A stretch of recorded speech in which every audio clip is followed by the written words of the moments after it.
Good morning. Gautam గారు, ఏంటిదంతా? మీకు ఎలా అనిపిస్తుంది? కొంత సర్ప్రైజింగ్ గా, కొంత హ్యాపీగా అనిపిస్తుంది. అందుకే ఇదంతా. బిడ్డని కంటున్న తల్లి హ్యాపీగా ఉంటే పుట్టబోయే బిడ్డ అంతే హ్యాపీగా పుడతాడంట. అందుకే ఈ అరేంజ్మెంట్స్ అన్నీ చేశాను.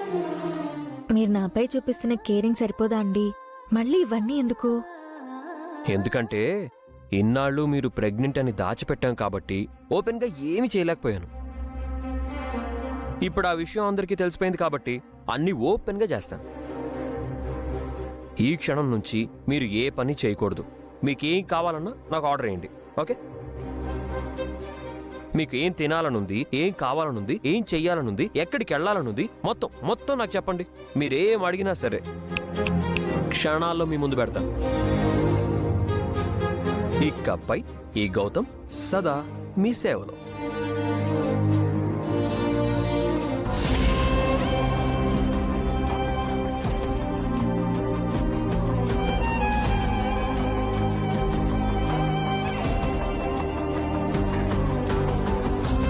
ఏంటి ఆలోచిస్తున్నారు? ఏం కావాలో చెప్పండి. మీరు ఇంత సంతోషంగా ఉండడం చూస్తుంటే నాకు సంతోషంగా ఉందండి. కానీ అదితి... ముందు మీరు కాఫీ తాగండి, చల్లారిపోతుంది. అది కాదు గౌతమ్ గారు. మాటల తర్వాత కాఫీ వేడివేడిగా తాగాలి. తాగండి. అది కాదు. అయ్యో తాగండి, చల్లారిపోతుంది.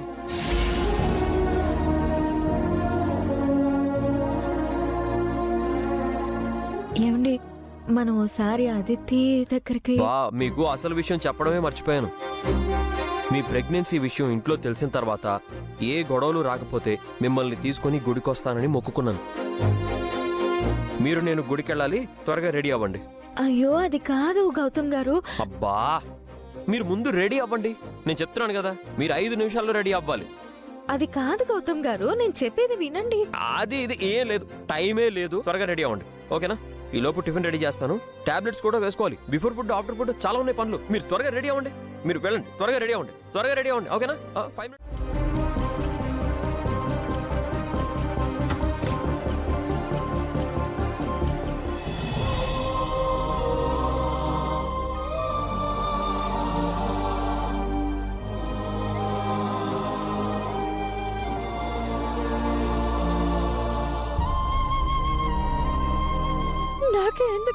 నాకు ఎందుకు ఇలా జరుగుతుంది? నేను ప్రేమించడం తప్ప, గౌతమ్ ని కావాలనుకోవడం తప్ప నేనేం చేశానని గౌతమ్ నన్ను మోసం చేశాడు. నన్ను ప్రేమించి 2 సార్లు పీటల మీద పెళ్లి ఆపి ఇంత ద్రోహం చేస్తాడా? తట్టుకోలేకపోతున్నాను అంజలి. Leave it Aditi. జరిగిందేదో జరిగిపోయింది. నువ్వే తప్పు చెయ్యలేదు. తప్పు చేసింది గౌతమ్. దేవుడు అది చూస్తూ ఉంటాడు. తప్పు చేసిన ఎవరిని వదిలిపెట్టడు.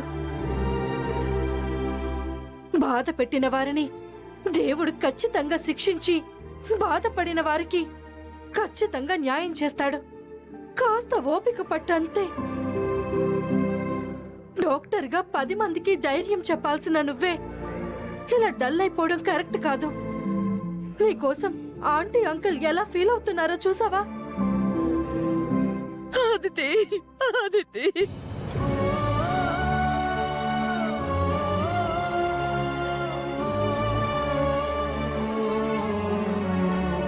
నీకేమైనా అయితే మేమేం కావాలి?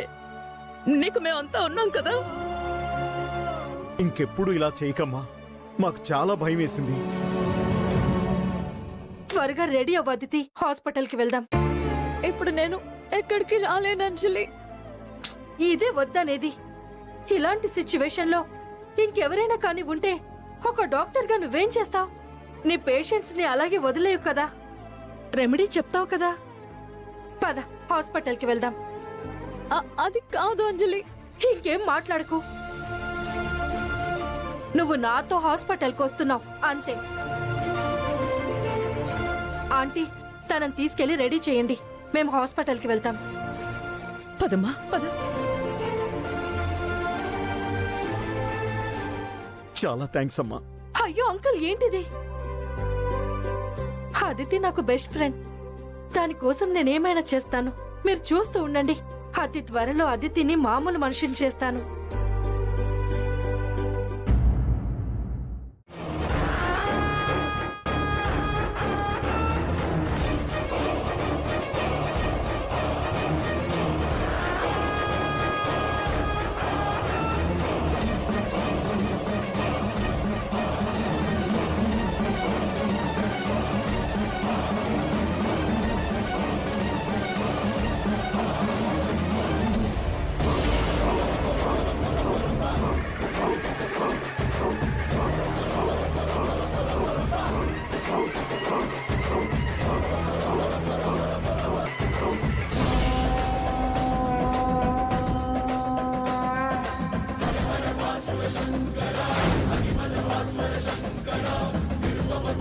శంకర